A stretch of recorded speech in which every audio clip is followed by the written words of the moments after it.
in order to be Christians.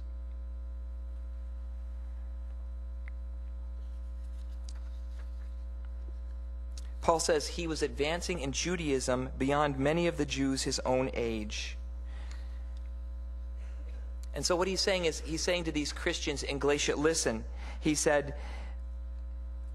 these false teachers are telling you that you need to obey the Jewish law in order to be closer to God. I remind you, he said, that there was nobody who obeyed the law more than I did. As a matter of fact, when the church came along, Paul says in his testimony, when the church came along and taught that salvation, that a relationship with God came only through trusting in Jesus' work on the cross, he said, I was so upset by that teaching, I started persecuting the church to the point that I tried to destroy it.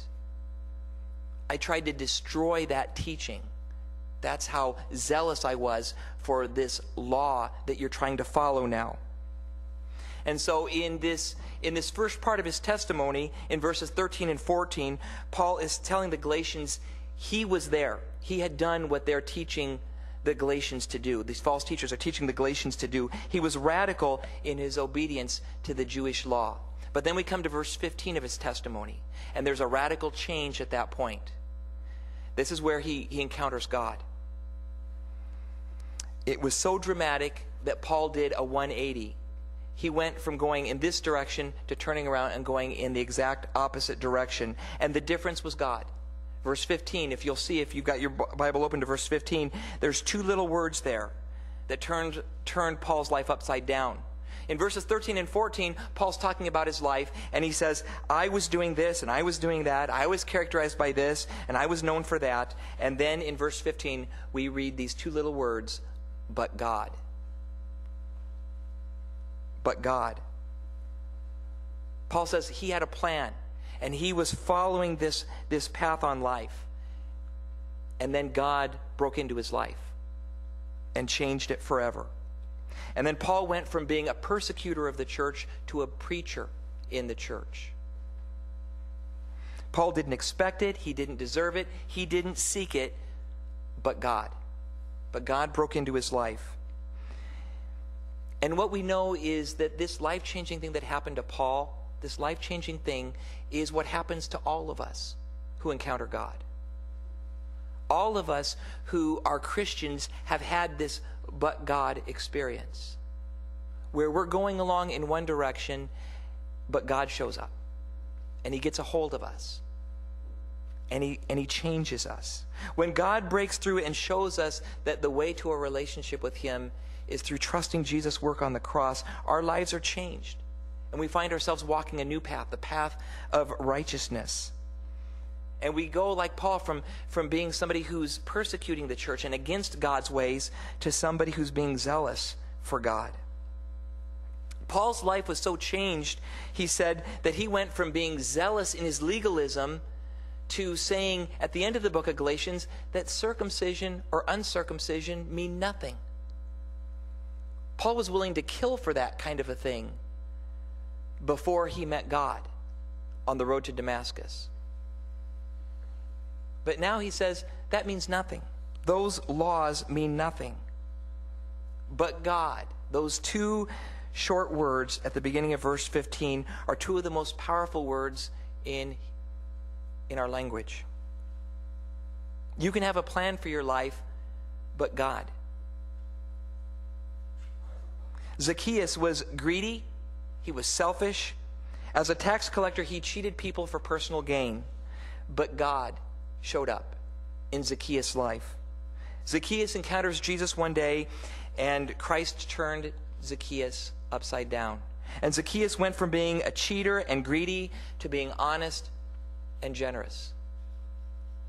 Josh McDowell, a contemporary of ours, did not believe in God. He thought that Christianity was ridiculous. And he thought it was so ridiculous that he set out to disprove Christianity. And so he went into a several-year study of Christianity so he could disprove it and mock it. And as he studied, he had a but God experience. He encountered God in his studies, and he was convinced of the truth of Christianity as he sought to disprove it. And his life was changed, and he went from being a critic of the faith to being a defender of the faith. And he goes around and giving lectures and writing books, teaching the truth of God. Chuck Colson.